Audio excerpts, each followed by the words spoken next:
toza côté ma biso tout likolo. Toi faut conseiller dans Nzambe. Na mokolo fête la Pentecôte ya lelo. Le 8 juin, Nzambe a placé un homme. Un homme. Nzambe a placé Nzambe kati na biso. Et dans mon corps de la Pentecôte, il a fait la Pentecôte. À la cadre de la bénédiction pour le peuple de Dieu. Abandakako de l'ordre Soukisa. Nalina président qu'on le kate, toyebi, toleka baki, ba mesa na kate, ba yeba kate parce que Nzambe a mesa na kate. Penza basaka makamnaye. Le lega moko te moko na mokolo. Moko na mokolo ta basaka makambo keseni. Et moto a donné kanata do oyo. Nzambe tie makambo ko ta initi mapura lelo. Et dans la zone encore l'homme de Dieu. Dans mon corps, la fête à Pentecôte. Oh, tout à mon livre, Nzambe est logo. Et mon livre, Nzambe, à la cata du peuple, du peuple d'ailleurs, la cata au nokoraye. Peut-être pinisa de révélation et la bénédiction. On Nzambe pesé pour la libérer de la tombe là. Dans ton yamaye. Le légozo considéré, le Saint-Esprit a donné encore le nom. Le légozo y a maillé, au pimaté, le légo, au côté, parce que le Saint-Esprit a au coup à moyen de l'eau. Et avec le pasteur Roger, tout dans la forme de la guerrière.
Recevez une puissance.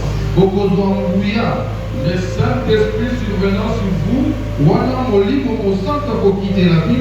Et vous serez mes témoins à Jérusalem. Dans toute la Judée, dans la Samarie et jusqu'aux extrémités de la terre.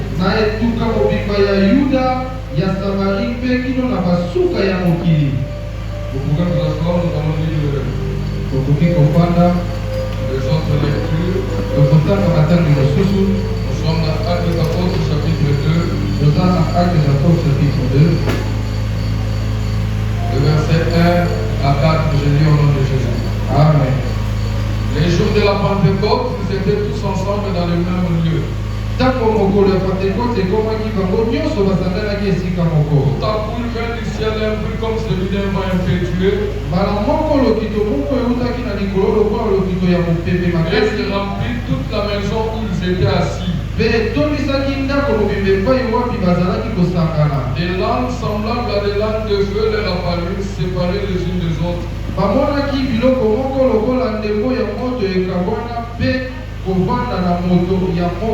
Et se posèrent sur chacun d'eux, et ils furent tous remplis du Saint-Esprit. Ils se mirent à parler à notre langue, selon que l'Esprit leur donnait de s'exprimer. On va lire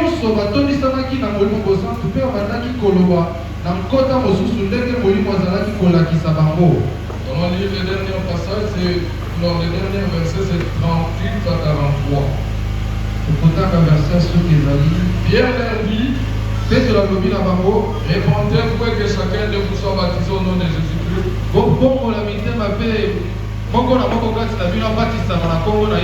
Pour le pardon de vos péchés, vous recevrez le don du Saint-Esprit. Car la promesse est pour vous et pour vos enfants et pour tous ceux qui sont au loin, en aussi grand nombre que le Seigneur notre Dieu le permet.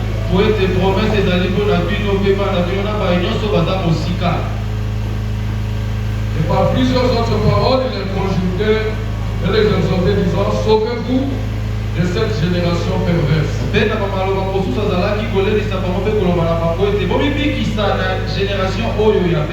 Ceux qui acceptèrent sa parole furent baptisés en ce jour-là. Le nombre des disciples s'augmenta d'environ 3000 âmes.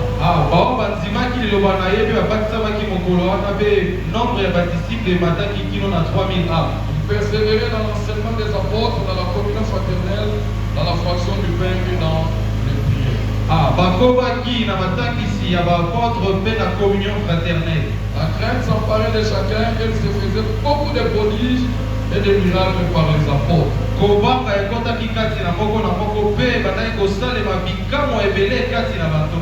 Parole. Acclame sa mère très fort.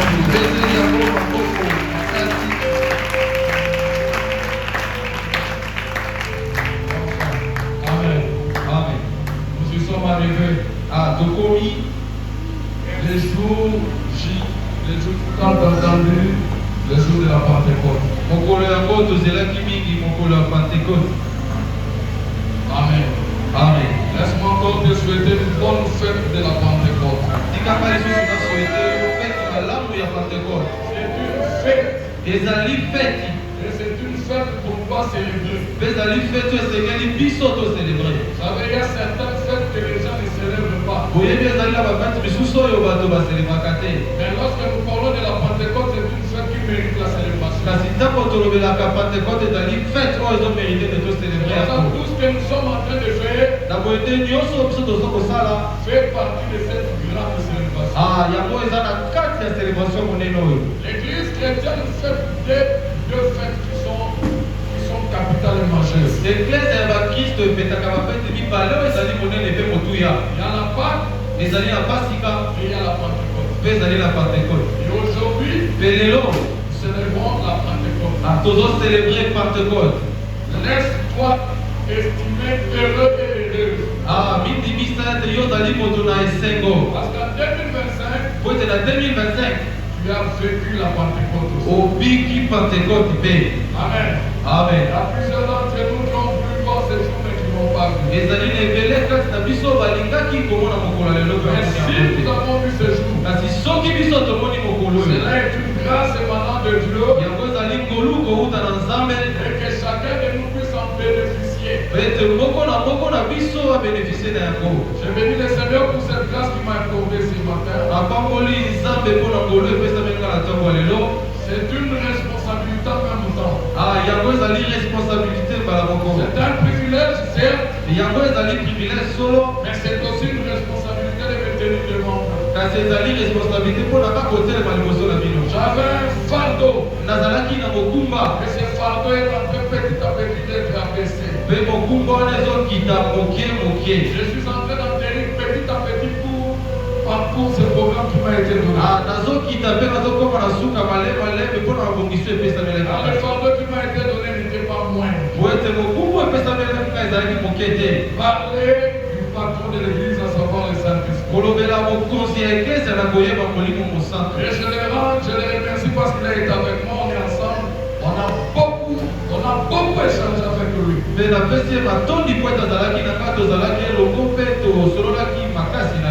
Vous avez remarqué que j'ai pu écrire des messages, tout ce que j'allais parler dans un cahier, mais ce matin il m'a donné encore d'autres choses. Donc je veux me servir partout.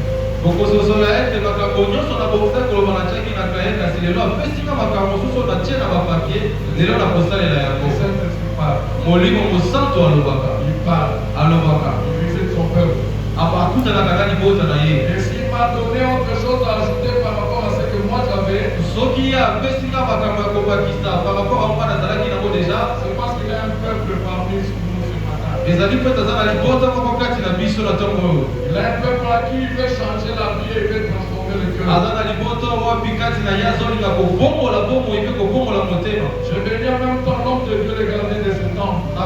Il est à la fois gardien du temple et dans cette activité, il est le hôte. Est-ce qu'on peut acclamer l'autre de ce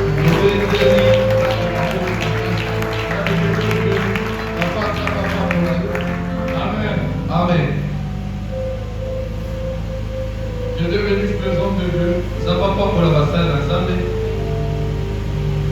Le ministre de Dieu. Un ministre de Dieu. L'Oriadec international. Amen. Soyez bénis. Pourquoi pour la main?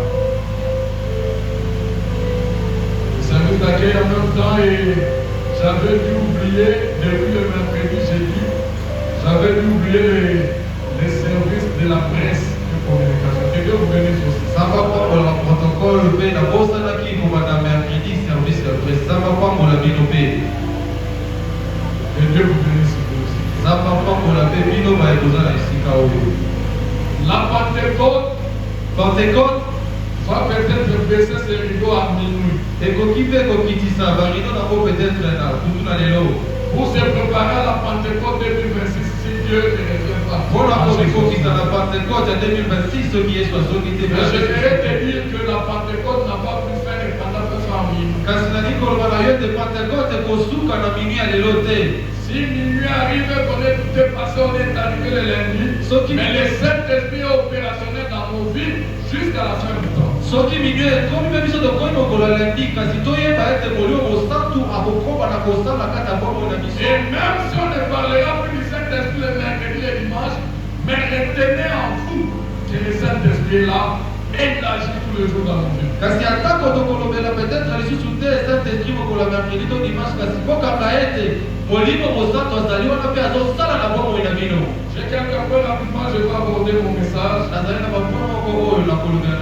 Le soutien du Saint-Esprit nous ce matin, tout simplement intitulé La Pentecôte. Soutien, il y a les lois, il y a un mot de béni Pentecôte. Je vais essayer de définir la Pentecôte, Nakomeka pour lever la Pentecôte. donner son historique et le sort de Pentecôte. Kobeta lisolo na mo pe ko pesa ba sorte ya Pentecôte. Si j'ai encore le temps, j'aborderai sur le point commun de ces deux faits. Soki nazana tango na ko pesa oyo esakisi makambo mibale. Ça sera mon deuxième point. Je ne vais pas énumérer. Là où le Saint-Esprit va s'arrêter, on va s'arrêter. Bisika molimo ekosukisa biso tokosuka wana. La Pentecôte, Pentecôte c'est quoi? ezali nini? La définition de la Pentecôte émane de sorte de Pentecôte.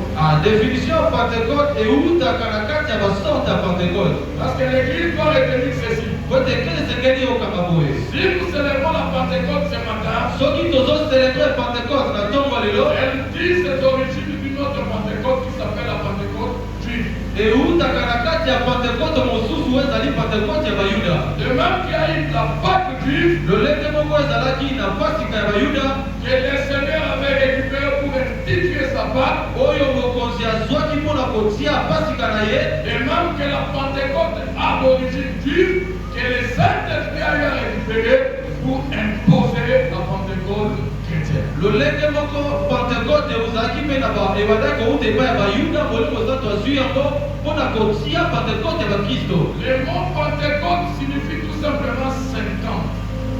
liloba Pentecôte alika koloba 50. 50 quoi? 50 nini? C'est 50 jours ezali 50 mikolo qui commencent de la Pâque oyo ezobanda na pasika jusqu'à du montée du Christ au ciel jusqu'au jour où le Saint-Esprit était descendu. na kongata na kristo na likolo kino mokolo molimo santo akitaki. Mais chez les Juifs, epai ya bayuda c'était le 50e jour ezalaki 50e jour de tout ce qu'ils avaient eu à s'aimer. na nyonso bango balonaki. Et le 50e jour, mpe 50e jour ils étaient obligés d'aller présenter les fruits de la moisson. esengelaki na bango kokende kotalisa oyo bango balongolaki na mabele. Donc cela veut dire tout simplement ceci. yango lika koloba boye La Pentecôte Pentecôte est l'émanation de 50 jours. yango ezali oyo eutaka na 50 jours koleka Pentecôte. Pentecôte. Il y a maintenant des sortes de Pentecôte. Tozali na basorte ya Pentecôte mibale. Il y a la Pentecôte juive Ezali na Pentecôte ya bayuda et la Pentecôte chrétienne. mpe Pentecôte ya bakristo. Qu'est-ce qu'est la Pentecôte juive? Nini ezali Pentecôte ya bayuda? La Pentecôte juive est appelée en d'autres termes aussi Pentecôte ya bayuda babengi yango lolenge la mosusu fête des semaines. fete ya baposo. Ça relevait les 7 semaines avant la célébration. Yango ezolobela 7 semaines avant célébration. Pour tous ceux qui font la mathématique, qui savent 7 fois 7 égale combien? Voilà. Et clôturer ça les 50e jours en célébrant. Bango bazali kosukisa yango na 50e jour na kosepela. Fête des semaines. Fete ya semaine. Et si tu vas rapidement prendre ton calendrier, soki mbango okozwa calendrier na yo tu verras que 7 semaines sont passées depuis la Pâque pour qu'on arrive là. okozozola ete 7 semaines eleki wuta toselebraki pake kino okoma mokolo ya lelo.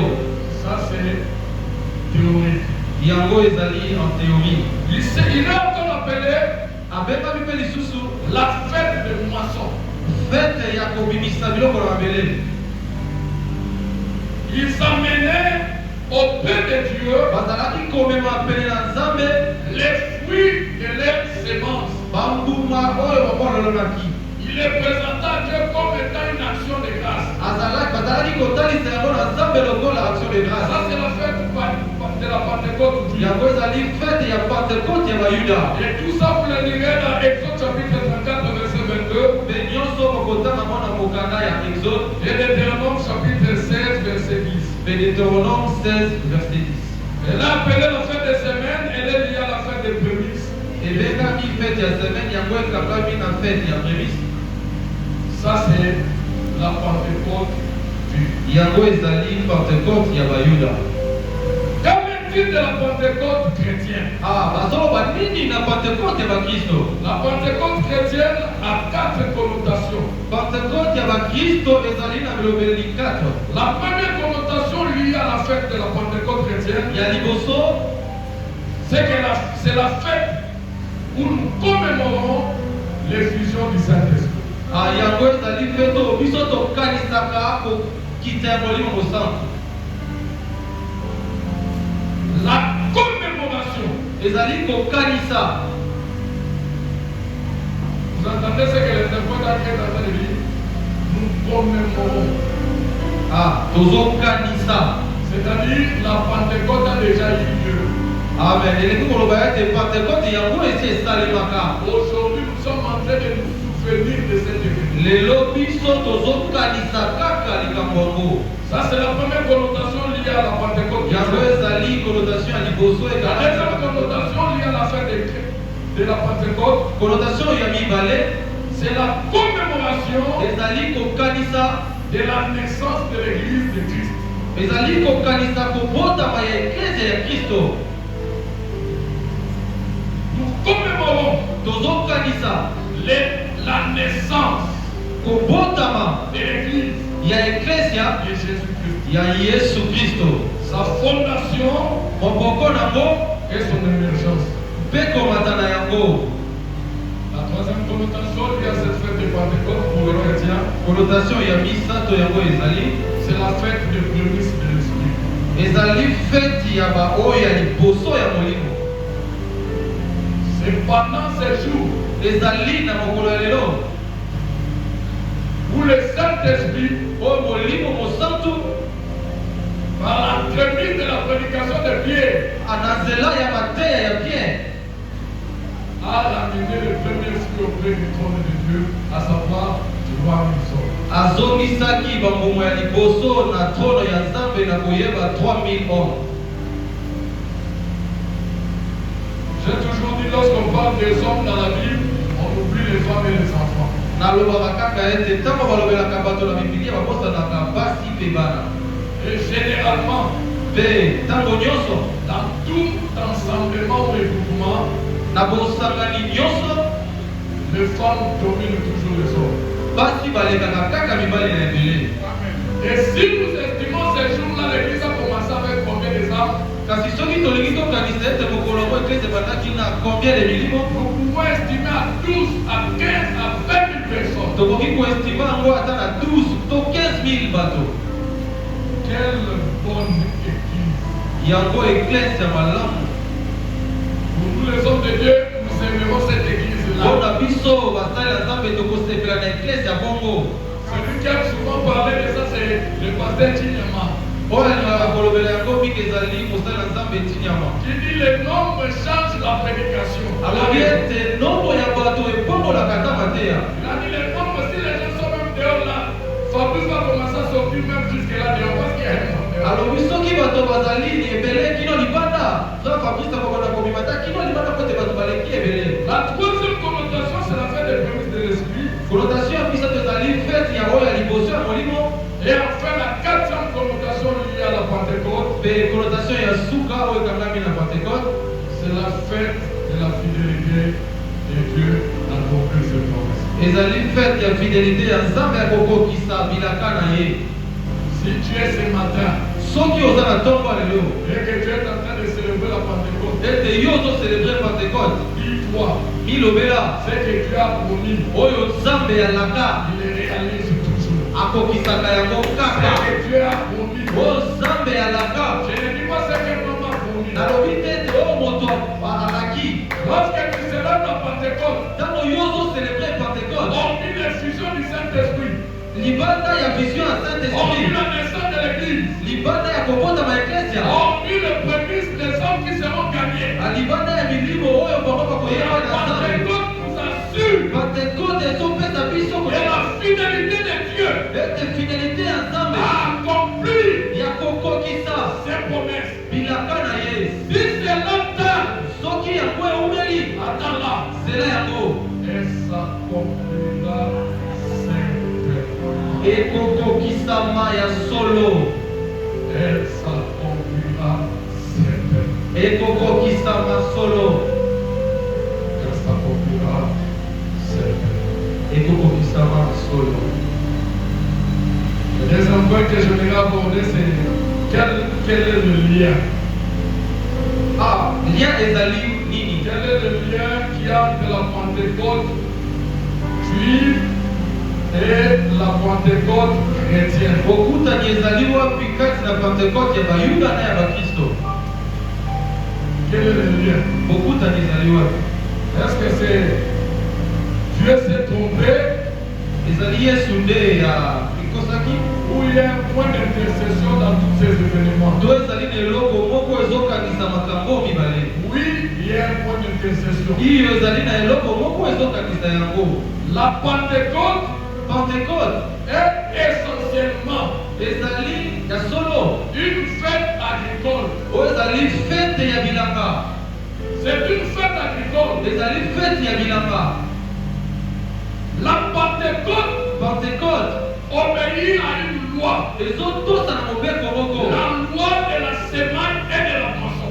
mobeko ya kolona mpe ya kobuka. La Pentecôte Pentecôte obéit ezotosa à ce qu'on sème, na oyo biso tolonaka, c'est ce qu'on aura mangé. yango nde biso tokolongola. Et ce qu'on sème petit, Oyo biso tolonaka mokie, on les moissonne en grandeur. tokobuka yango na monene. Tu sèmes une graine de maïs, Okoki kolona mbuma ya maïs, mais tu vas moissonner plusieurs graines. Plusieurs maïs. kasi yo kobuka bambuma ebele ya Donc masumu. la Pentecôte, elle est essentiellement une fête agricole. Pentecôte yango ezali essentiellement feti ya bilanga. Les Juifs Bayuda devaient apporter esengelaki bamema les fruits de leurs champs. oyo ezali mbuma ya bilanga na bango, Ils devaient l'apporter. esengelaki bamema Donc yango. c'est-à-dire quoi? Elingi koloba nini? Tu ne peux aller à la Pentecôte que Okoki kokende na Pentecôte kaka si un jour tu avais semé. soki mokolo moko yo olonaka. C'est quelque chose. Nalobi eloko moko. Alors, bien, on va dire. Amen. Tu ne peux pas entrer dans la Pentecôte Okoki kokota na Pentecôte te si tu n'as rien. soki oza leloko te.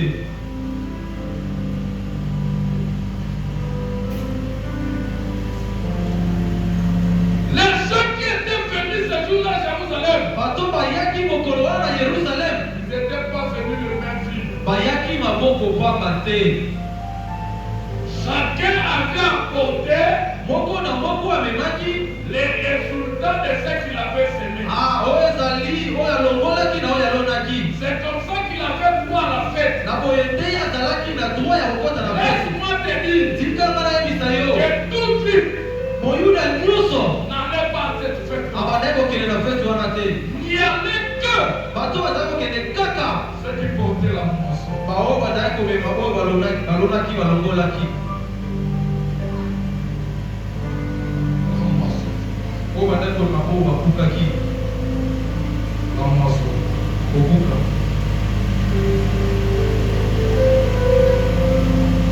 Maintenant pour nous, c'est ça veut dire quoi? Kasi mpona biso likoloba nini? Ça veut dire tout simplement Jean chapitre 12, verset 24. Likoloba kaka oyo eza na kati ya Jean chapitre 12 verset 24. Jésus est le grain qui a été semé. Yesu azali mbuma oyo elonamaka. Il a dit si le grain ne meurt, Alors biso nkona ekufi te, il ne portera pas de fruits. akomema bambuma te. Mais si le grain est tombé sur la terre Kasi soki nkona ekwei na mabele et qu'il meurt, ete ekufi, il portera beaucoup de fruits. yango ekomema bambuma ebele. La Pentecôte Pentekote est liée à la Pâque. ekangami na Pasika Du fait que mpo te Jésus, Yesu la semence parfaite, yazali nkona ya solo, a été semé sur la terre. ye atiamaki na mabele, Il est mort. akufaki Le troisième jour, mokolo ya misatu, il est ressuscité. ye abimaki. Dieu Nzambe n'avait plus un seul fils, azalaki susu na mwana moko te, mais il a retrouvé beaucoup de fils en Jésus. ye akutanaki na mwana Et ebele. dans la Pentecôte, Yango nde Pentekote, il est mort seul, akufaki ye moko, en ressuscitant. kasi na kosekwa Mangé aussi était ressuscité. tosekwaki Si elongolaki ye. quelqu'un était ressuscité, Ngai mpe nasekwaki elongolaki nous ye. on était ressuscité. Nyonso tosekwaki Et elongolaki ye. jamais que n'a pris un seul fils. Ye mpe kobanda lelo ye toza kaka na mwana moko te. Ah, j'ai dit quelque chose. Alobi eloko moko. Acclamez-le. Yesu maboko makasi. Allez-y, Ozali na ntina kobetela Yesu maboko. parce que la moisson n'est pas ta moisson. Po ete kobuka ezali kobuka ya yo te. Est-ce que toi tu peux apporter qui peut impressionner Dieu? Nini oyo okoli komema oyo koko kokambwisa Nzambe. Mais il y a seulement Jésus-Christ qui avait une seule semence offrande à donner à Dieu. Kasi ezali kaka na Yesu ye nde azalaki kaka na libonza moko Et akobeta cette Nzambe. offrande a été approuvée. Mpe libonza yango endimamaki. Et dès lors, Mpe kobanda mokolo à wana tous ceux qui l'ont reçu, na baye nyonso bayambaki à ye. tous ceux qui croient à son Na nom, baye nyonso basimeli kombo na il ye. a donné le pouvoir Apesa bango nguya de devenir ya kokoma enfant de Roger, te enfant de la gloire, te enfant du Congo, te enfant de Dieu. bana na Nzambe Lesquels non sont nés baoyo bakotani ni de la chair, na mosuni te ni de la volonté de l'homme, na posa ya moto mokili mpe te mais de l'esprit. kasi na molimo. C'est ça le lien Yango nde ezali bokutani entre la Pentecôte juive entre Pentekote ya Bayuda et la Pentecôte chrétienne. na Pentekote ya Bakristo. Une semence a été semée. Nkona moko elonamaki na mabele Et toi, là, ce matin, mpe yo na ntongo lelo si tu n'as pas l'argent, tant mieux. soki ozali na mbongo te eza problème te, Mais si tu as Jésus, tu as tout. kasi soki ozali na Yesu oza na nyonso. Et la véritable moisson pour Dieu, Azali récolte ya solo mpona Nzambe. il est la semence qui devait être sémée. Azali nkuna esengelaki etioma na mabele. Manque tout sur cette terre. Senga na yo nyonso na mokili oyo, Mais ne manque jamais Jésus. kasi kozanga Yesu Ne te. manque jamais Jésus. Kozanga Yesu te. Ne manque jamais Jésus. Kozanga Yesu te. Parce que c'est lui la véritable semence Pote ye nde azali nkuna ya solo qui a été approuvée par les cieux oyo endimamaki na likolo afin de nous bénir. po ete epambola biso. La Pentecôte a quelques préalables. Pentekote ezali na biloko moko esengeli kati Il y koyeba. a 7 préalables Nalingi kopesa yo yango 7 qui est lié à la fête de oyo Pentecôte. yango ekangami na fete ya Pentekote. Les disciples, tout ce que nous avons lu là, c'est C'est ce que je suis en train d'énumérer rapidement. Et cette préalable attachée à la fête de la Pentecôte, le premier préalable, c'est qu'on doit être unis. Tu ne peux jamais célébrer la Pentecôte chrétienne si tu n'es jamais passé par la croix. Passer par la croix veut dire tout simplement mourir à tes péchés et ressusciter avec Christ. Ça, c'est le premier préalable. Et je ne sais pas si parmi nous il y a des gens qui n'ont pas encore eu cet engagement. T'inquiète, je pourrais lancer un appel à la fin de ces. Mais déjà là où tu as du peux dire Jésus vient dans ma vie. Jésus entre dans ma vie. Je suis un pécheur. Viens entrer dans ma vie. Tu peux le faire. Ça ne demande même pas que je sois même à côté.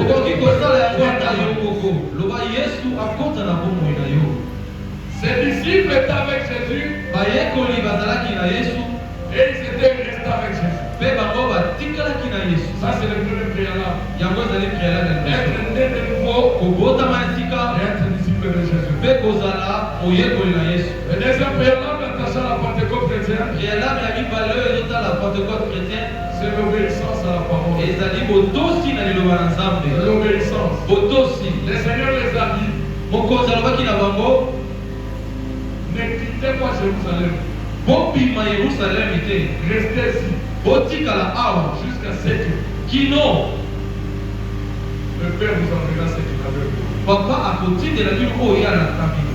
Imaginez qu'un d'entre eux à la 30e jour disait comme cela fut bien autrefois lorsque Christ était mort. Il a dit je vais pécher. Et par la loi de l'influence, d'autres disciples lui avaient suivi. Imaginez si cela était arrivé. Il n'allait pas être bénéficiaire de la Pentecôte. Non, eux, ces gens-là qui les disciples qui allaient sortir. Vous savez, l'obéissance souvent mieux que le sacrifice. Certains ont perdu leur bénédiction parce que tout simplement ils n'ont pas voulu obéir. L'obéissance. Il y a celui qui est à côté de toi, l'obéissance. Premier qui est venu au culte. Dis-lui encore l'obéissance. Premier qui est donné les offrandes. Dis-lui troisièmement l'obéissance. Premier qui est prié en âme. Acclamons très fort le Seigneur.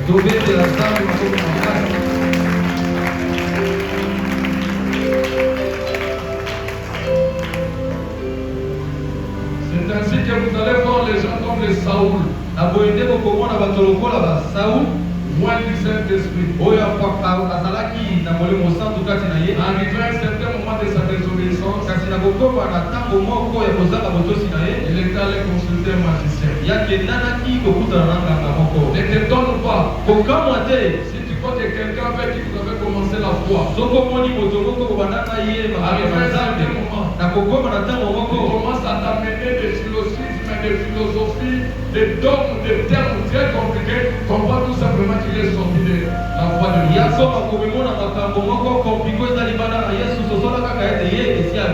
Il est sorti de la voie de l'obéissance. Bien aimé, l'obéissance vaut mieux que le sacrifice. Obéir autant de fois que cela pourra te faire ridicule. Obéir à chaque fois que tu pourrais être des fois ridicule. Mais l'esprit que ça produit, c'est la joie, c'est le bonheur, c'est la grandeur, c'est l'élévation. Le troisième préalable attaché à la Pentecôte, c'est la paix. yango ezali kimia na nzambe. La paix de Dieu. Kimia na nzambe. Apôtre Paul, je l'aime beaucoup, il a dit quelque chose à propos de la paix. Il a dit, Apôtre Paul asepelaka na ye alobaki eloko moko na oyo et la ezali paix kimia. de Christ qui surpasse tout entendement. Ete kimia na nzambe oyo ezali likolo ya boyokani nyonso. C'est lourd, hein? Eza monene.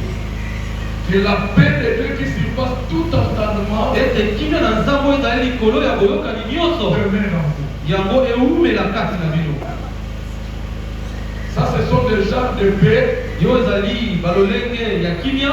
qui a été révélé dans la vie de Job. Oyo etalisamaki na bomo ya Job. En une journée, Na mokolo moko tous ses enfants sont morts. bana na ye nyonso bakufaka. Pendant qu'on lui rapportait la nouvelle que ses enfants sont Ntango morts, baza komela ye sango ete bana bakufaki. un autre serviteur venait pour lui dire Mosali mosusu azalaki mpona koyebisa ye que toutes tes affaires sont perdues. Tu es maintenant pauvre. ete biloko na yo nyonso yango ebungaki oza sikoyo En une lokola. journée, Na mokolo moko un autre qui vient moto mosusu pour lui ayaki donner encore d'autres mpona informations. kopesa sima information mosusu. Et Job, Job ce n'était pas fini. esilaki Il te est encore frappé de la maladie. abetamaki susu na bokono. Des ulcères graves. oyo ezali bapota ya makasi.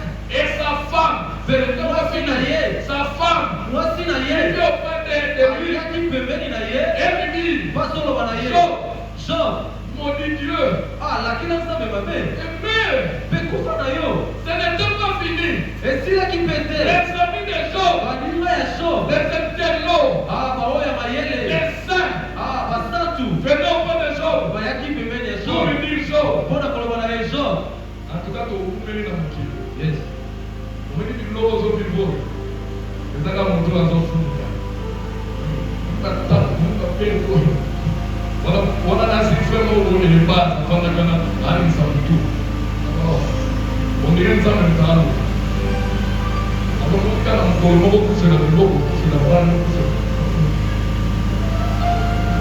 c'est ça. Mais écoutez, kasi boyoka écoutez la réaction de cet homme. boyoka réaction ya moto oyo Il a eu deux grandes réactions. azalaki na baréaction mibale ya minene. La première réaction, réaction ya liboso cet homme a dit, moto oyo alobaki l'Éternel a donné, nzambe apesaki l'Éternel a repris. nzambe ye moko azwi lisusu À lui soit la gloire. na ye nde kaka nkembo. Dans la communication de l'autre, on va maloba oyo. Mais quand Job a zolo bango, avant il dit monte à la et puis ça va privilégier nous. Mais il y a tellement de makambo, le bateau, nous sommes là pour le balayer. Je vais comprendre que tout ce que nous avons, ça nyonso biso tozalaka nango. j'anticipe les paroles des enfants. oyo nga nazo anticipe maloba ya Dawidi. Tout ce que nous avons, nyonso tozalaka nango nous le recevons de Dieu. tozwaka yango na nzambe. Mais s'il a jugé de le reprendre, kasi soki azwi mokano ya kozwa yango à lui soit la gloire. na ye kaka Nous nkembo. avons le bandeau à montrer la paix de Dieu. amen amen.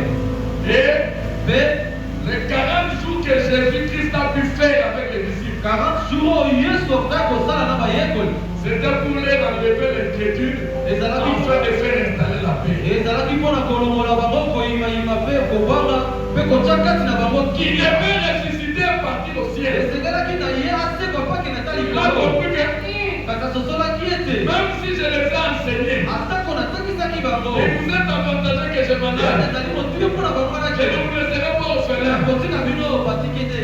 Non, dans la pied, avant sauter la fenêtre. Ainsi, ange était barré comme tout le monde a trouvé. On a se rassurer d'une chose. La personne. Dans le monde, 40e jour, ma cambo, il y a ce côté, on va les gars qui me votent dans le thème, on va le dire tout donc, les moutons ciel. abati na likolo 10 jours après, mikolo 10 koleka attesté vraiment dans la somme à Cameroun, quand il faut aller bien. Avec la paix. kimia La paix. kimia. Vous savez, des fois, nous loupons la puissance de Dieu oyebi ntango mosusu tobungaka koya nzambe lorsque nous prenons nos problèmes et nous les mettons au-dessus de la candelle de Dieu. ntango tozwaka makambo esalaka biso mpasi totyaka yango likolo ya monene ya nzambe. Dieu nzambe est au-dessus de nos problèmes. likolo ya makambo na biso. Et la deuxième chose qui était sortie de la bouche de Job, Pe likambo ya mibale ebaki na monoko wa Job. c'était Ezalaki je reconnais nazososola que mon rédempteur ete rédempteur na ngai est vivant. aza na bomoi. Il se lèvera le dernier. Akotelema moto ya suka. Il se lèvera le dernier. Akotelema ya suka. Voilà la manifestation de cette paix qui émane dans le cœur de nos Tala hommes. yango nde ezotalisa kimia oyo ezalaki na motema ya Et moto qui oyo. sont des préalables attachés à Oyo la yango ezali Pentecôte. bapréalable ekangami na Pentecôte. Quatrième préalable, Préalable ya 4 c'est l'unité. ezali bomoko. L'unité. Bomoko.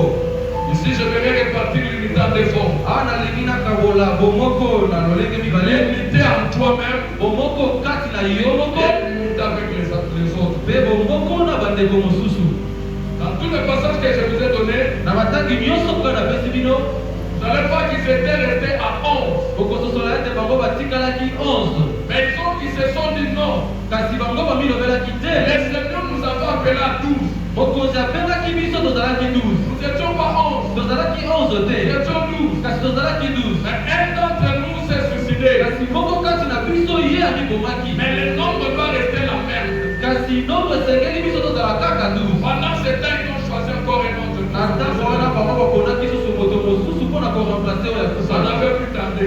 Awa eyomelaki te. Lorsque le nombre était complet, Na ntango bango nyonso bakokaki, le Saint-Esprit était descendu. molimo mosantu akitaki. L'unité est un préalable pour vivre la Pentecôte. Bomoko yango ezali préalable mpona kobika Pentecôte. Et l'unité en toi-même, l'unité de ton corps, de ton âme et de ton esprit est aussi un préalable. Mpe bomoko kati na yo moko entre molimo elimo mpe nzoto na yo yango mpe ezali préalable. David pouvait arranger tout cela en disant ceci. Dawidi akokaki kobongisa nyonso wana mpona koloba boye. Lorsqu'il remarquait qu'il n'y avait plus d'unité entre lui, Ntango abandaki kososola ete ezalaki su na bomoko te kati na ye, il appelait maintenant son âme pour lui dire, abandaki kobenga elimo na ye mpona koloba na ye. mon âme, Elimo na ngai bénisse. pambola Nzambe. C'est comme une folie. Yango eza lokola liboma. Donc de dire, Yango moto est en train de dire à son âme, azoloba na elimo na ye, mon âme, elimo na bénis ngai l'Éternel. pambola Nzambe. N'oublie aucun de ses bienfaits. Kobosa na bolamu na ye ata C'est moka qu'il te. arrive à un certain moment, même toi-même là, tu es en contradiction avec Elingi toi-même. koloba ete ekomaka na ntango moko ata yo moko ozalaka na bokeseni na yo moko. Ton esprit va là, l'équipe, mais ton cœur dit à sa belle peuple. Dis maintenant ton corps, là, yo, ton corps ça. Amen. L'unité. Bomoko Tu dois être un d'abord avec toi-même. esengeli ozala na bomoko na yo moko, Et après, tu dois être un avec ton corps. mpe esengeli yo ozala moko na bandeko mosusu. Ils étaient tous ensemble dans un même lieu. Bazalaki bango nyonso elongo na esika On moko. a dit deux mots que peut-être vous ignorez. Balobaki maloba mibale oyo peut-être bokokosa.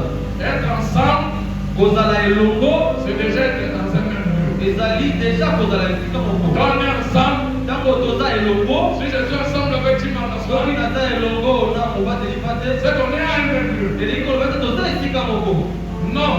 te. L'esprit nous dit, Molimo ezoloba na biso je vais être en même lieu avec Franck, tokoki kozala po kozala esika moko na mobateli pa te, mais j'ai la haine contre Franck. kasi naza na boyini na ye. Et ça, ah, ok. Amen. Amen. Merci encore. Ah, ok. Donc je peux être dans un même lieu avec mon frère. Donc nakoki kozala esika moko na ndeko na nga awa. Oyo bakuzu balobela nga na malo balobi. Omoni bayembi nyonso mpe bazana. Bayembi nyonso mpe bazana. Ye na ye balobana na te lobi. Ah bon? Ok. Mais ils viennent ici, ils peuvent venir ici. Ils adorent, ils chantent. Bakoki koya awa bayembi Dans un même lieu, oui ou na non? esika moko solo te solo te. Mais répondez-moi non. Ils sont dans un même lieu. Baza na esika moko. Mais laisse-moi te dire, nous sommes Kasi ensemble. soka naloba na peut-être bazali elongo te. Ce préalable inclut que nous devons être ensemble, même dans un même lieu. Préalable likoloba ete esengeli tozala elongo na esika moko. Ce qui nous dit quoi? Yango likoloba na biso nini? Je préfère être ensemble avec Svan, Ete nazoprefere kozala elongo na mobateli pa te, même si je ne suis pas même lieu qu'avec lui. atako tozali esika moko na ye te. Ce qui prime depuis ma mort, Oyo ezalaka na motuya koleka c'est d'abord être de même mèche, le même esprit. ezali na ino kozala molimo moko. C'est comme ça dans la fin de l'église. Na boyende na likambo ya eklesia. La chair ne sert de rien. Mosuni eza na ntina moko C'est te. l'esprit qui vivifie. ezali molimo nde epesaka Et c'est moko. le Dieu des esprits qui visite et qui bénit. ezali nzambe ya milimo nde akutanaka na Continue à te tromper toi-même. koma na komikosa yo moko. Mais sache que le Dieu de la visitation akiyeba ete nzambe akutanaka na bato. est béni, apomolaka. est visite, akutanaka. est rempli. atonisaka. Et celui qui est un avec lui-même, kaka oyo azalaka na bomoko na ye et moko. avec jamais celui qui est un avec les mpe autres. oyo azalaka na bomoko na bandeko mosusu. Je peux passer. nakokoleka. Cinquième préalable, c'est la prière. cinquième préalable ezali On losala. ne peut jamais vivre la bénédiction du Saint-Esprit. On ne peut jamais vivre la Pentecôte sans une vie de prière spontanée et régulière. tokoki te kobika botunisani ya molimo santo. tokoki te kobika pentekote na kozanga bomoi oyo ya libondeli. La vie chrétienne bomoi ya bokristo est assise aussi dans une vie de prière. efandi mpe na bomoi ya Vous babondeli. savez pourquoi il y a si peu de puissance dans nos vies? oyebi mpo nini ezali na nguya mokie na babomoi na Vous biso. savez pourquoi qu'une fois nous vivons tantôt plus tôt? oyebi mpo nini nzambe akutanaka na biso na tanto Parce que nous ne biso. sommes pas réguliers dans notre vie de prière. oyote biso tozalaka ntango nyonso te na bomoi ya losambo. Celui qui est capable de prier oyo azali na bakoki ya kobondela. est capable de beaucoup de choses. azali na bakoki ya makambo ebele. Et un homme de prière mpe moto ya babondeli vaut mieux que toute l'armée américaine. aleki ata arme ya États-Unis. Une femme de prière mwasi ya babondeli vaut mieux que toutes les femmes que tu peux citer sur cette terre. aleki babongo nyonso yo koki kotanga na se na Que oyo. la prière soit régulière dans ta vie. tika ete libondeli ezala ya ntango nyonso J'ai na bokoela yo. observé une chose sous le soleil. mpe tala eloko moko na Vous foi avez ya yo. remarqué ceci. bokososola oyo Les gens que nous appelons les occultistes, bato topelaka banganga. les gens que nous appelons les satanistes, bato topelaka bato na satana. vous allez remarquer le respect dans leur spiritualité. bokososola ete bango bazali na respect na makambo na bango ya molimo. S'il faut prier à 23h ou à minuit, soki esengeli na bango kobondela 23h to na minuit au cimetière, na basimetiere, qu'il y ait des hommes malades, ezala na bato ya bokono, qu'il y ait des hommes qui sont venus les visiter. ezala na bato baye kotala bango. Qu'est-ce qu'il va faire? bango bakosala nini? Il va aller prier. bakokende kobondela. Ils sont fidèles à leur temps de prière. bango bazali fidele na matango na bango ya Est-ce qu'on kobondela. essaie de poser la question à l'un d'entre nous ici ou à tout le monde ici? kasi soki tolingi totuna motuna na bato nyonso na esika Vous oyo, allez voir qu'il y a simplement 1% des gens kokososole kozala peut-être kaka na 1% ya bato qui respectent leur temps de prière. oyo bango batosaka batango na bango ya babondeli. Qui parmi nous nani kati na biso respecte son temps de prière? atosaka ntango na ye babondeli? Il a arrêté avec Dieu un programme. ayakanga na nzambe programe Tous moko. les jours, je prierai à Dieu de la prière depuis janvier jusqu'à ce jour. Je le fais. mokolo nyonso na kobondela na ngonga boye kobanda janvier kino sikoyo atosaka yango. Dieu béni si tu le fais. soki osalaka yango eza na esika ozanga pambola yo. Parce que le préalable du spirituel, po ete préalable ya makambo ya molimo Dieu t'assure aussi non seulement à la prière, yango efandi mpe kaka te na libondeli, mais à sa régularité. kasi na kosala yango ya mikolo nyonso. Régularité. kosala yango ya mikolo nyonso. Sincèrement, c'est la foi. sixièmement ezali kondima. Et enfin, mpe ya suka c'est l'attente. L'attente. kozela. Quel est le résultat? resultat ezali Non, nini? la réponse obtenue, eyano oyo tozwi ezali nini? ça c'est le quatrième point. yango ezali 4e point. Le premier point c'était Premier point ezalaki définition historique et sorte de Pâques. Le deuxième point c'était le point commun de ces deux fêtes. Le troisième point c'est le préalable attaché à la fête de la Pentecôte chrétienne. Et enfin le quatrième point c'est la réponse obtenue. le 4e point ezali eyano oyo tozwi. Quelle est la réponse qui a été obtenue? eyano ezomi ezali nini? C'était l'effusion du Saint-Esprit. ezalaki kokita ya molimo santo. Le jour de la Pentecôte, mokolo ya pentekote il y a trois symbolismes qui est attaché à l'effusion du Saint-Esprit. ezali na basymbole misato oyo ekangami na molimo santo Le ekitaki. premier symbole, symbole ya liboso c'était le vent impétueux ezali mopepe oyo makasi de l'hébreu Rouma. oyo babengi na hebreu huwa. souffler. Je vais revenir. Le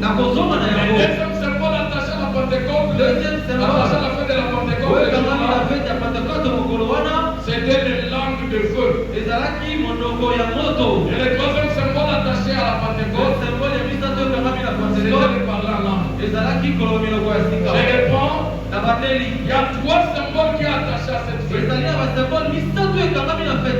a le vent, il y a les langues de feu, il y a les parler en langue. Nous avons eu pendant nos séances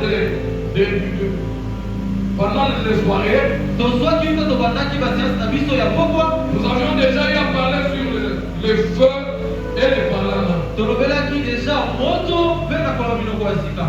Mais ce matin, je vais aller vite pour te parler du vent. Pourquoi le vent? Pour trois raisons. Premièrement, le vent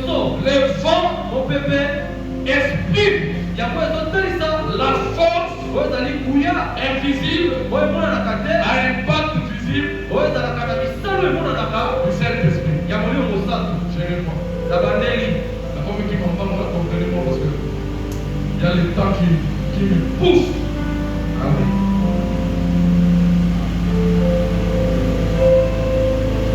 Alléluia. Amen. Est-ce que ça entre? Ils ont quoi là? Je suis un peu rapide. Est-ce que les autres ne vont pas faire ça va? Nous là, ça va. Parce que nous, on a quand même eu un an.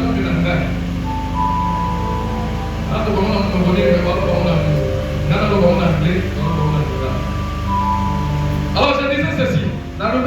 On a déjà eu à parler sur ces langues de feu. J'ai parlé en langue. C'est matin. Nous parlons du vent. Pourquoi le vent? Je l'ai dit que le vrai Roua. Roua, R-U-A-H. Tu veux dire trois choses. Souffle, vent, et esprit. Alléluia. Amen. Voilà, ça c'est la pauvreté de notre langue lingala. Mais une langue adorée chez les Chinois, les Pakistanais.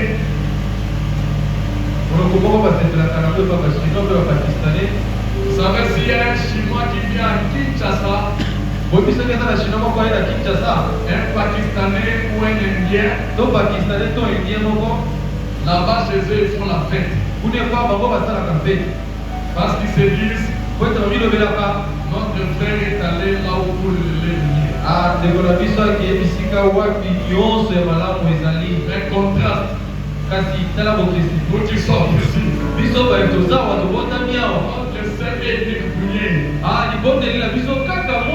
On va de ce pays.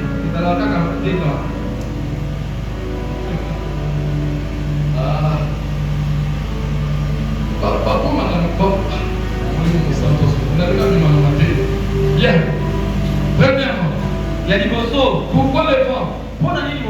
C'est pour exprimer la force invisible à impact visible. Jésus a dit ça dans Jean chapitre 3. Il a dit le vent souffle là où tu ne sais même pas voir là où ça souffle. Quand le vent est en train de souffler ici, nous ne savons d'où ça vient, où ça part. Mais l'impact de ce vent que nous respirons, nous sommes vivants.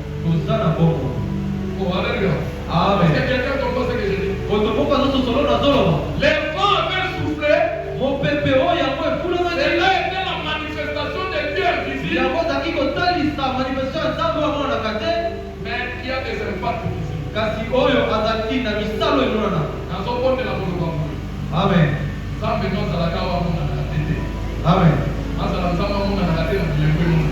Amen. Amen.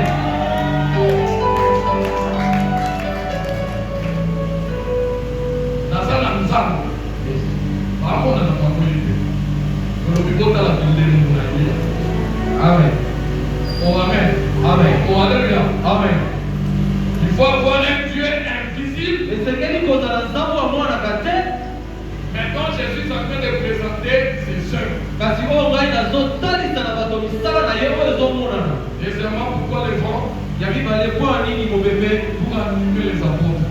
mpona kopesa makasi kati ya bapotre kondimisa bango. Amen. Les faire sortir de leur confort. Kobimisa bango na esika bango bafandaki Et bazalaka. troisièmement, Mpe ya misatu les pousser à sortir d'eux-mêmes. kotindika bango babima kati na bango moko. C'est ce que l'homme de Dieu est en train de dire ici. yango nde moto aza bazoloba awa C'est poussé par les Saint-Esprit. ezali na kotindika na moyo Et mosali les hommes ont parlé de la part de Dieu. ete bato bango balobaki na ntina na nzambe. Remarquez cette chose ici. Ozozo eloko oyo J'essaie d'analyser ça. nakanisaki yango. Jésus est en train de vouloir monter la vie. yesu azolinga matalobi Allez faire de toutes les nations les disciples. okende bosala na bingumba nyonso Et bayango réalisez au nom du Père et du Fils. kobalisa bango na kombo ya tata ya mwana Enseignez-les, mwana observez tout ce que je vous ai dit. kotalisa bango makambo nyonso Voici, je suis avec vous tous les jours jusqu'à la fin. osala ete naza kati na bino ntango nyonso kino mokolo C'est ya comme saba. s'il voulait monter la vie. Hey! eza lokola moto anaki amatakatakanisi nabosani ngelo mokoko Allez à la maison. okende na ndako Attendez. okende kozela Jusqu'à ce que vous serez. kino ntango molimo ekokita likolo na bino. Après, nsima allez faire de okende kosala oyo nayebisaki bino. Amen. Amen. Tu ne peux pas remporter la victoire sur cette terre okoki te kolonga na se na mabele oyo si tu n'es jamais poussé par le Seigneur. soki yo otindikami te na molongo mosantu Dans tous les domaines de la vie, na badomene nyonso ya bomo dans toute activité que tu peux faire sur na la vie. misala nyonso yo okoki kosala na mabele. Parce que le monde dans lequel nous nous trouvons, po ete mokili kati na wapi tozali c'est le monde de preuve de force. ezali mokili ya tutali ya makasi Les plus faibles sont assujettis par les plus forts. oyo ya kolemba ye badominaka ye na moto aza makasi. Ceux qui ont les esprits supérieurs obligent ceux qui ont les esprits inférieurs. oyo baza na milimo ezali likolo bazalaka likolo ya bato baza na milimo eza na se. Vous savez, je regarde le monde actuel, je me dis, il y a donc beaucoup de choses. boyebi nazotala mokili ya lelo nazomiloba eza na makambo ebele. Avec cette technologie que nous avons aujourd'hui, on est informé avec tout ce qui se passe sur la terre. na teknologie toza nango lelo toza na bainformation ya nyonso ezoleka na mokili. Mais qu'est-ce que nous avons comme information? kasi nini toza nango lokola information C'est de mauvaises informations. kaka bainformation oyo ya mabe. Pour nos enfants qui font les examens d'État, mpona bana biso bazosala baexamen deja j'ai vu namoni des enfants écoulés dans la salle de classe. bana oyo bakwei na basale de classe. J'ai vu un enfant qui allait pour faire son jury pratique. Elle est tombée à la rue. namoni mpona moko azali kokende kosala juri pratique na ye akwei na nzela. Amen. amen Oh, alléluia. amen. J'ai vu ça, je ne sais pas si toi tu as vu. namoni yango na biso soki yo komonaki yango. Il y a des enfants qui sont morts, comme on le dit, arme à main. ezali na bana oyo bakufaki lolenge balobaka monduki na loboko. Mais lorsque j'ai essayé de commencer à méditer cela, kasi ntango azalaki koluka kososola likolo na je me suis yango posé la question, est-ce qu'il n'y avait pas une limitation dans leur vie? nabitunaki motuna esi bakatelaki bamondelo te na bomoi na bango. Peut-être que dans leur famille, il n'y a personne qui doit avoir le diplôme d'état, mais ces enfants-là ont osé aller sans esprit. peut-être na libota na bango esekelaki te ata moto moko ato examen eza kasi bango bakendaki sans kozala na molimo mosantu. L'église, eklesia nous avons beaucoup à faire. toza na makambo ebele ya kosala. Nous avons beaucoup à faire. toza na ebele ya kosala. Est-ce que ce n'est pas parce que Jésus, personne ne peut vivre ça et il est allé défiler mort, par exemple? eza te mpo ete bana bango moto esekelaki kobika yango te lokola yaki yango akufi. Les braquages, n'en parlons pas. babrakage tolobela kutu Je sais te. qu'il y a encore eu, toujours sur ces réseaux sociaux, namoni lisusu kaka na bareseau sociaux. un pauvre chauffeur chauffeur moko qui est allé prendre l'argent de la banque avec tous ses comptables et ainsi de suite. Ils sont allés. oyo akendaki kozwa mbongo na banke na bakontable. Mais juste à la porte de l'entrée de l'entreprise, na kokoma kaka na porte kokota na on entreprise. les a braqués. babrake bango Au finish, na suka na yango celui qui est en bas. ye nde bakomaki. Oh, est-ce qu'il y avait pas une limitation? parce que limitation moko ezalaki te. Le Saint-Esprit molimo mosantu nous pousse à sortir. yatikaka biso tobima. C'est comme ça que lorsque Dieu maintenant a mis le Saint-Esprit, na boye ntango yo okomaka moninga ya molimo mosantu il sera mal compris par les hommes, bato bakokomprendre yo malamu te mais mieux compris par Dieu. kasi nzambe akokomprendre yo malamu. Un jour tu pourras te réveiller comme ça, tu dis je ne sors pas. mokolo mosusu mpona koka mpe boolobi ete nakobima te. Au matin pour la nuit. Au matin. que tu as compris quelque part les résultats du mission. Après, Après, tu apprendras que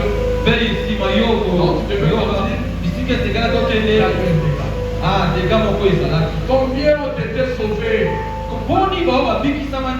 le jour de la grâce de Bibka.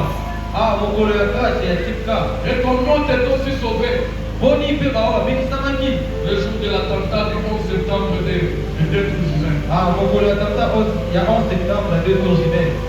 Sans l'esprit, on va dominer ton esprit.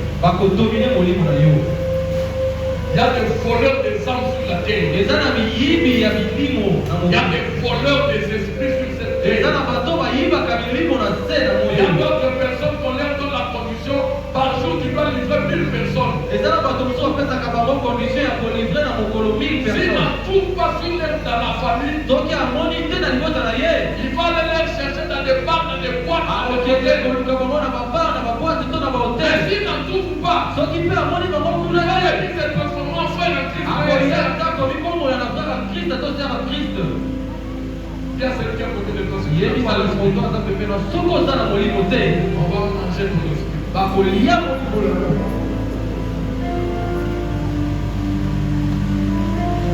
Les résultats. Je termine. Les résultats écrits. 3000 âmes ont décidé pour Jésus.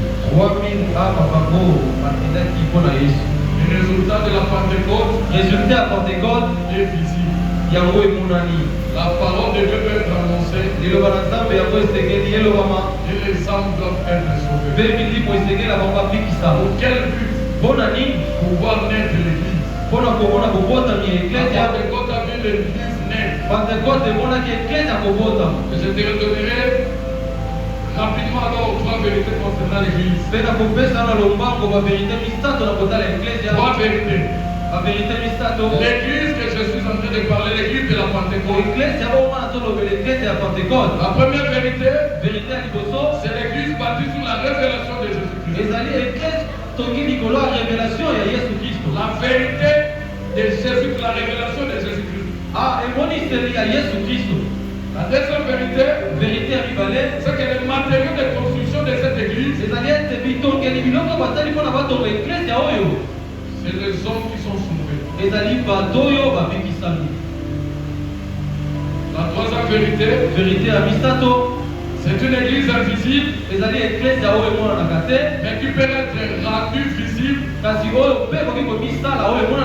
par la réunion de 2 ou de 3 qui se réunissent à mon nom de Jésus. Donc l'église que je parle, c'est matériaux de construction, c'est nous. Dieu a dit ceci: je n'habiterai plus de la maison faite de main d'homme. Mais dans 1 Corinthiens chapitre 6 verset 19, je vous dis, ne savez-vous pas que vos corps sont les temples du Saint-Esprit? Vos corps sont les temples du Saint-Esprit. Et que vous aujourd'hui là, vous ne vous appartenez pas vous-même. Généralement, quand nous enseignons ces versets, on dirait tout simplement parce que ton corps est le temple du Saint-Esprit. C'est bien. Mais l'autre aspect de ce message, de ce passage, c'est que l'église est l'église de Jésus. Parce que toi tu es là. Amen. Dans l'église de Jésus-Christ est bâtie par ton corps. Donc si tu ne viens pas à l'église de Jésus-Christ, c'est qu'il y a un tout quelque part. Ne savez-vous pas que vous êtes le temple? Dans l'église, ce n'est pas ce bâtiment que nous voyons. Imaginez qu'on sort d'ici, on dit bon, à partir d'aujourd'hui, on va commencer à se réunir chez Bâtou Service. bokanisa ete kobanda lelo tobimi na esika tolobi kobanda lelo biso tokobanda kosangana epai ya bato service oyebika automatiquement tobema bafimo nyonso kuna totika na ba ndani ya telemi alobi bana na nzambe alleluya amen amen amen ata lobi na mfamu tozana biso lelo bapata lobi bomona okoleka na pesenga omona awa lokolo na yawo bacamolonzi olobi église na biso eyalisa église na biso église elo donc même si nous quittons ici ata tolongwe awa l'église ici est un bâtiment eza na kaka ndako moko ya pamba. Mais quand 1, 2, 3 se réunissent au nom de Jésus, kasi ntango moko mibale misato basanganaka na kombo na Yesu, le Saint-Esprit descend. molimo mosantu akitaka, Il agit, ye asalaka, il opère, ye asalaka, il guérit, ye abikisaka, il change l'atmosphère. ye abomolaka atmosphère. Et quand il descend, l'atmosphère change. Amen. Il y a transfert Entre entre ciel et ciel terre. et terre. Amen. Le Saint-Esprit est là. Le Saint-Esprit est là. Que Dieu bénisse sa parole. Nzambe ya pamba ya Israeli.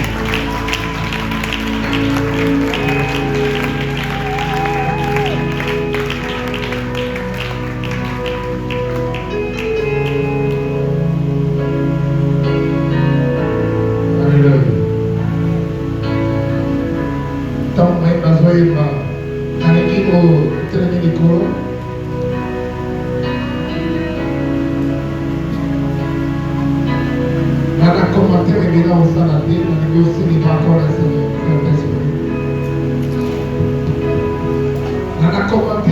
y a aussi la parole de Dieu, dans le mot célébrer Saint-Esprit.